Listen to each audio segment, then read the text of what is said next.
Welcome to Chillin' 101. We hope this video helps.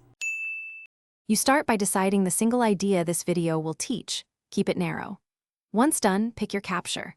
Phone on a tripod or a mirrorless camera set to 2460 fps and frame 16:9.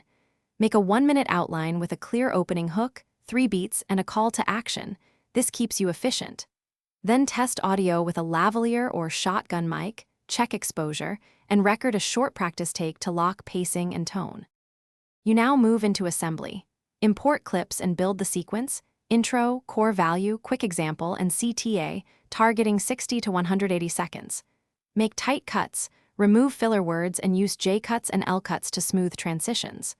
Once rough cut is solid, layer B-roll for context, add captions for readability, and apply a consistent color grade so your videos feel cohesive. Finally, balance audio levels and use subtle music that supports, but never competes with your voice. You finish by crafting a compelling title and thumbnail. Lead with the one-line hook and include 3 keywords or hashtags for discoverability.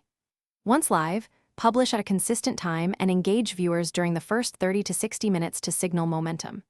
Check analytics focusing on retention at 15, 30, and 90 seconds. If retention dips, re-edit the start or swap thumbnails. If problems persist, a /B test hooks, tighten the first 10 seconds, and iterate until the metrics improve. Thanks for watching. Consider subscribing if we helped you.